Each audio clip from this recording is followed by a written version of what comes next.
Already arrangements అన్ని జరిగిపోయాయి. ఇప్పుడు తనని తీసుకెళ్వా? కుదరదు. కనకపు సింహాసనమున శునకమును కూర్చుండబెట్టు శుభలగ్నమునన్ ధనరుగ పట్టముగట్టిన వెనకటి గుణమేలమాను వినరాసుమతి. ఇప్పుడు ఆ పద్యం ఎందుకు చదివినట్టు మీరు? వాడి కోసం. అంటే నువ్వెంత చెప్పినా నేనెంత చెప్పినా సారు మారలేదు కాబట్టి, ఈ చిరాకులు కసురుకోవడాలు వీడలేదు కాబట్టి, వాడు విడాకుల ప్రయత్నం విరమించుకోలేదు కాబట్టి, గుణంలో మార్పు రాలేదు, తనని ప్రేమగా చూడటం లేదు, వెతికి వెతికి పిచ్చి పిచ్చి కారణాలు చెబుతున్నాడు కాబట్టి. తాతయ్య ఏమిట్రా ఆయన మీద అరుస్తున్నావు? ఇటు చూసి సమాధానం చెప్పు. అది ఆయన చెప్పింది నిజమేనా?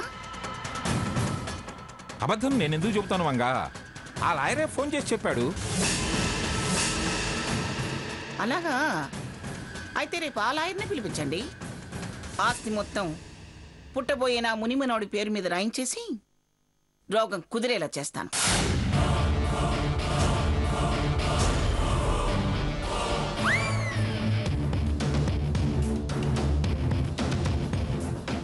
నీ ప్రయత్నాలు మానుకుంటే నీకు మర్యాద, లేకపోతే మాకు అమర్యాద.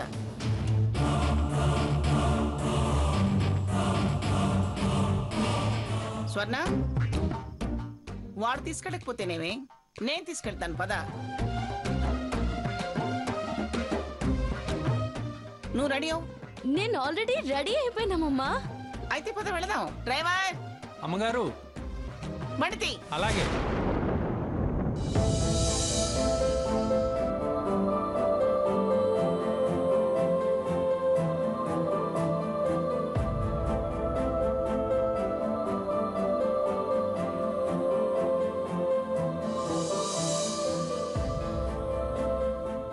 Madam order please.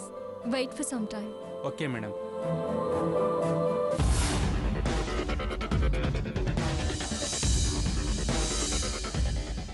Auto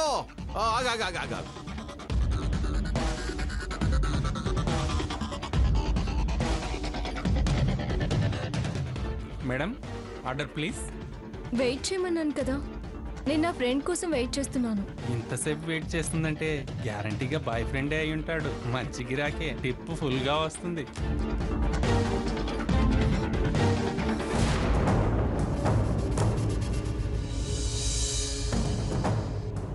cake casual ice cream parlour అంటే ఇదే, దీంట్లో ఉంటుంది.